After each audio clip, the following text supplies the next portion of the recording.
Hi, my name is Cindy Solomon, and as you heard during my introduction, I'm here to spend a few minutes with you before you get started today talking about courageous customer service. Now, as you also heard during my introduction, my company works with organizations around the world and across industry to try and figure out that secret sauce to creating exceptional customer experiences. And that's what we're going to do together here today. I'm thrilled that you had the courage to take a day off of your crazy, zany world to take the time to think strategically about what we need to do as leaders, what we need to do as organizations to do the very best for both our customers and our employees. So you might be wondering, why did we call it courageous customer service? Well, probably because it's going to take all of us courage to get through these next several years. You think about how much our world has changed. You think about how disruption really has become the norm for all of us, regardless of what industry you're in, regardless of what company you're in, regardless, frankly, of whether you sell a product or service or you're B2B or B2C. We all are going through a constant state of disruption, whether it's through external forces like Brexit, or whether it's through internal changes and alterations to how we do the work, what our goals are. I think if I were to ask all of you, if I was there in the room with you, how many of you have gone through a reorganization, a realignment, a change in strategy, a change in technology in the past 6 months, most of you would probably be raising your hands. That's why we need courage, because that level of disruption isn't going to change. We are going to keep being disrupted until we choose to become the disruptors ourselves, which is what today is really, frankly, all about. Second piece of the puzzle is complexity is growing exponentially. For most of you, if you've been in this business for more than 5 to 6 years, remember the good old days where you just had to call somebody back in 24 hours? Or when using voicemail was a big decision? Now, customers are demanding more and more from us, and serving them has become more complex. Not just because of what they're demanding, which we're going to talk about in a minute, but because our way of serving them has become more and more complex. So I think between the disruption and the complexity, all of this has gotten a lot harder in the last several years. And last but not least, talent looks completely different. We have to courageously find a way to lead and manage and attract and retain and develop the very best across 3 generations, really for the first time in the workplace. We've got baby boomers who are hanging on. I'm one of them. We're going to stay forever. We've got Generation X, a tiny generation who's looking for very different things in the way that they work and how they're rewarded and recognized. And now we've got millennials, over 50% of the workforce. And I would dare say in many of your organizations, probably even more than that at the front lines of the organization.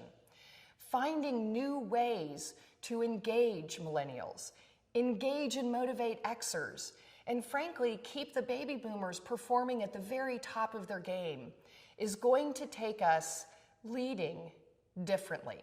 And I think that's ultimately the reason why many of you are here, is to courageously create extraordinary service.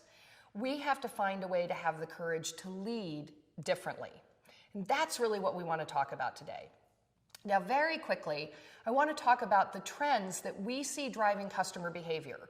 So you can have those top of mind as you're applying those very same behaviors and trends to your businesses. Because first and foremost, I think you'll all appreciate these because we're all consumers first. We all buy things every single day. And these same behaviors that we struggle to deal with our customers, other companies struggle to deal with us. So, first trend driving customer behavior is the constant escalation of customer expectations. I don't think I have to tell anybody in this room that customers are more demanding and expect more than they ever have before. In our own behavior, we demand and expect more than we ever have before.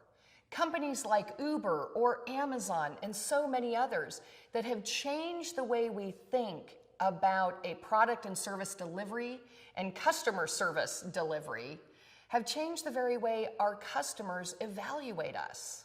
So the big news on this trend isn't that expectations are continuing to escalate, but it's that our customers are grading us on a very different scale than they ever have before. It used to be if you were a bank, you were competing with another bank, or a dentist competing with another dentist. But now, this constant escalation of customer expectations has changed how we all think about service. I'm an Amazon addict. I want every company I spend money with to be as good as Amazon is. I want you to make good on your promises 100% of the time. I want a constant ongoing dialogue. I want seamless technology that not just is easy to interact with, but saves me time and energy. How many of your companies could I hold up to that standard? But that's what's happening. Regardless of whether you're selling a huge B2B product or a singular B2C component or widget, you're being evaluated on whoever best last served your customer. That's the biggest, most important trend that we're seeing. Second trend that we're seeing is that time is the new currency, and this isn't news to anybody in this room. How many of you would gladly pay more for a product or service if it saved you time and was easy to get? Research shows us that over 90% of us are happy to spend more money if it saves us time, because that's the one commodity we cannot get any more of. And interestingly enough, this trend also applies to our internal folks as well. 76% of high-performance millennials leave the workforce or leave the company that they're working for because internal processes were cumbersome, hard, and time-wasting. Think about that for a second. We not only have to pay attention to this trend as it relates to our external customers, but our internal customers and employees as well. The third trend is the power of one. And I think all of us can appreciate this. I mean, first of all of us are dealing with multiple platforms. We're dealing with social media. And it just takes the recent, over the past number of months, examples from our friends at the airlines to realize how dramatic one interaction can be to the health and well-being of an entire global company. Every single person who works for us, every single interaction is a moment of truth. And in that moment, we either create an extraordinary customer advocate for our companies and our products and services, or we create somebody who is unhappy, who has the power at their fingertips to hurt the organization as a whole. Now, you think about that as it relates to everyday work with your employees.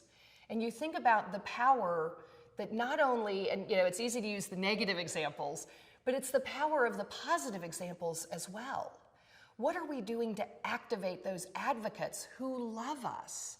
What are we doing to activate those employees who are extraordinarily good at what they do? It's in those moments where we can take the power of one and have it work for good versus evil. But it also brings up to all of us as leaders how vitally important every single interaction is with our customers. Next trend that we've seen is that millennials are shaping the world. There's just no two ways about it. The top end of the millennial generation is 36 years old now.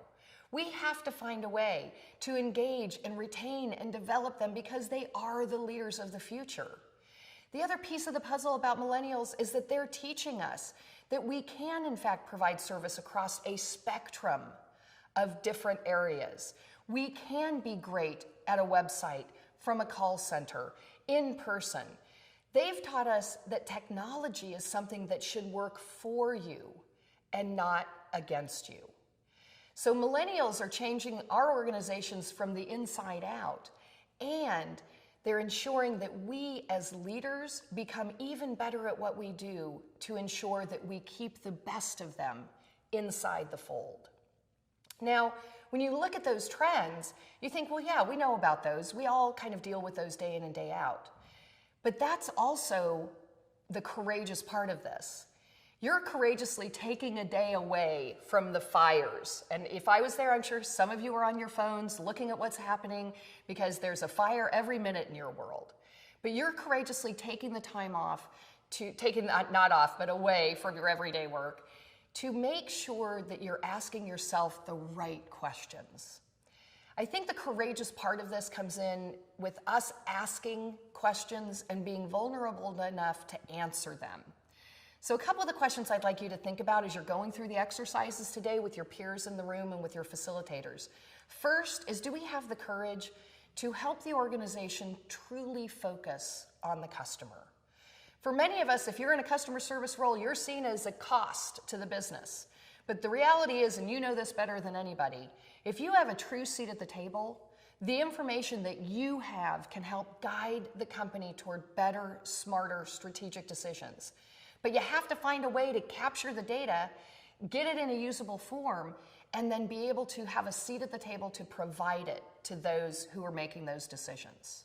So that's the first question. Second question is, do you have the courage to truly enable your people through technology so they can serve their customers?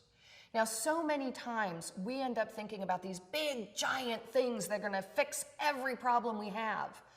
I'd argue that if you spent today just thinking about the bite-sized pieces that you can impact, that you can change today, that you can maybe even pilot within the organization, that's how we start to make a difference. You make decisions quickly, and you fail fast, and you find a better way. So do you have the courage to really make those bold leaps and to find a way to create those bite-sized wins, both for you and your people? And then last but not least, can we find a way to have the courage to attract, develop, and retain the very best employees? Because regardless of how great your technology is, unless you've actively engaged and inspired those employees to do the right thing, we're stuck without being able to truly bring the very best for our customers. And last but not least, do you have the courage to think about the business differently? To maybe bring a fresh perspective, to think about things not because of the way we've done things in the past, but in spite of the way we've done things in the past. You're going to have lots of opportunity to talk with your facilitators and the other peers that you have in the room, and I encourage you to really come clean, be honest, be upfront, and use that time. There's a great quote by Robert Allen that says, "Everything you want is just outside your comfort zone." I think for all of us, you're all successful. That's why you're sitting in this room. You're smart enough and sharp enough to understand that we need to have a better, bigger, bolder strategy for the future in engaging our customers. But in order to do that, we're going to have to stretch outside of our comfort zone a bit. So have a great day today, and I wish you the best of luck.